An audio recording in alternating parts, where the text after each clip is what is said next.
Hello, and it's Technique Tuesday.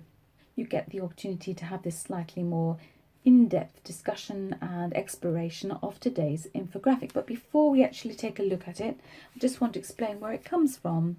It comes from my A to Z of vocal technique, which I wrote back in 2013 as a kind of culmination of the teaching that I was doing at Nottingham Trent University, all the students there and all the comments I'd have to make. It suddenly became clear to me that there was a real cycle going on, and that why didn't I jot them down? And then came the challenge to myself, because you know I do like a challenge, to try and find a vocal technique tip for each letter of the alphabet. And today's infographic that we're going to look at in just a moment is U in my book, hence the pun on the word unequivocal fact.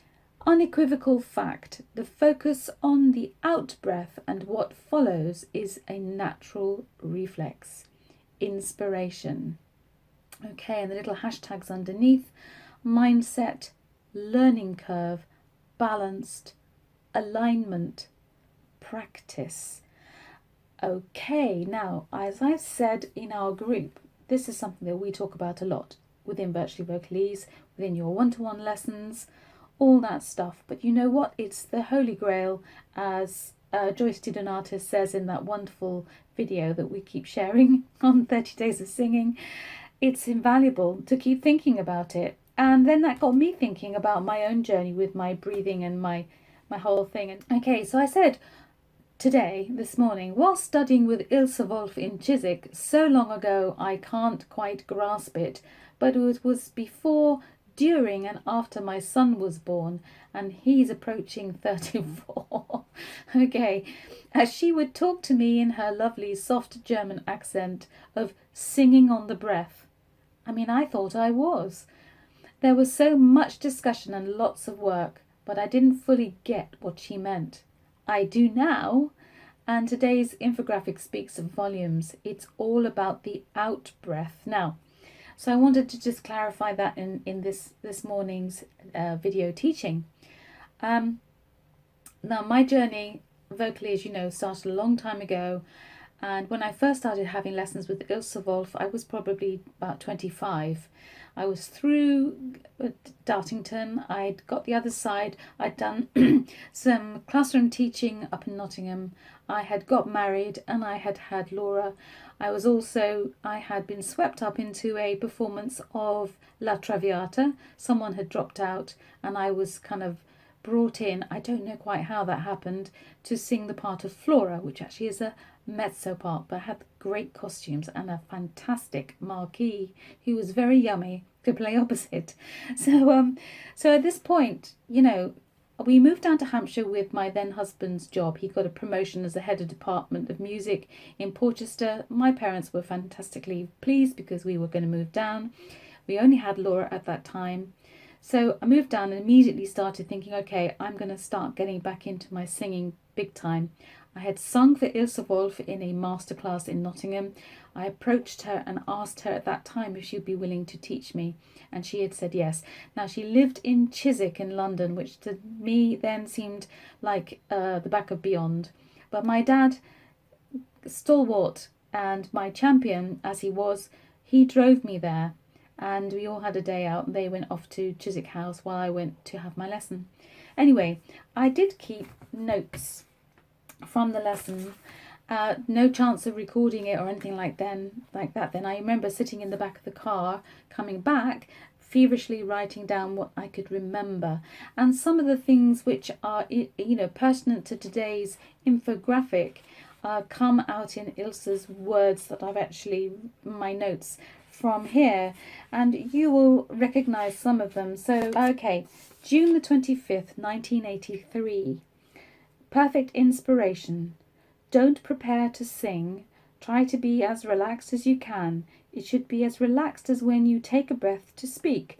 Oh, I think I'll just... And then I can hear that little German voice telling me what I should say. If you stiffen or hold your breath prior to singing, it all collapses.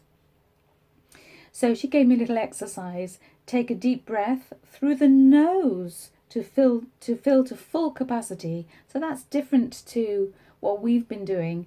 as a result of Esther Salomon's idea of the through the open mouth. So that's interesting, yes. Release with an ah until the jaw is floppy and relaxed. Now, when all the air is gone, you will naturally want to inspire. As you reach the peak of that inspiration, you must sing. This is the perfect inspiration. The brain has made the command and everything falls into place naturally. So that's, I guess, is what she means by singing on the breath. I have other notes in another little book here, which is after my son was born. Not quite so prolific because there's lots of blank pages, but the only fault that I seem to have is that she says I tend to hold on to my breath at the peak of my taking air in, like I'm banking it to have enough to get through the phrase. And I guess here comes that fear and the trust issue of how you get the perfect scenario, the perfect inspiration, and then you sing immediately on the breath.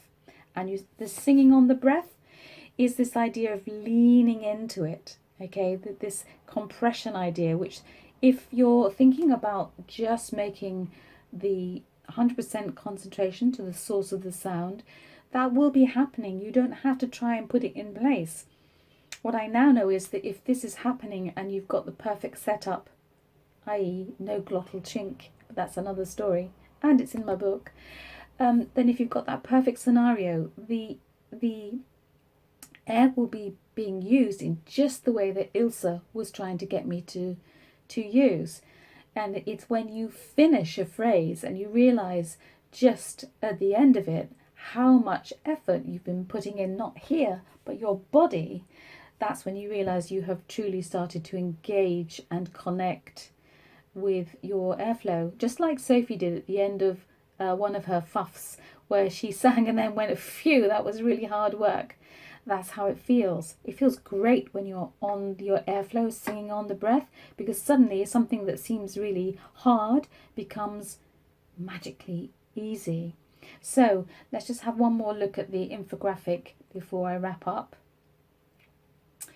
It's an unequivocal fact. You've got to focus on the out breath, and what follows is a natural reflex, inspiration. Okay, and just to come back to the camera, that's what Ilse is saying here in these notes here. Well, I've written them down actually. That if you're focusing on the out breath, when all the air is gone, you will naturally want to inspire. And as you reach the peak of that inspiration, you will then sing. And I guess that's where we have this moment's poise before we allow that contraction to suck in the new air to begin the next phrase. It isn't about constantly worrying about getting the air in to hang on to it to then sing on. Does that make sense to you? Okay, so it's a naughty problem, and you know what? You just got to get on that bike and ride it. You've got to try it and fail, because all the time you try these things out and perhaps you think, oh, that wasn't quite so good. It provides a learning curve for you to make that improvement. Okay, but I mean, just like Joyce says, it's a lifelong thing, and there are times, not so many times now, where I realise that my own breathing falls a bit short when I'm preoccupied on other issues. Okay, that's all for today. I hope this has been helpful and instructional, and that indeed you do get time to watch it today. Thanks then. Bye for now, and happy singing, everybody.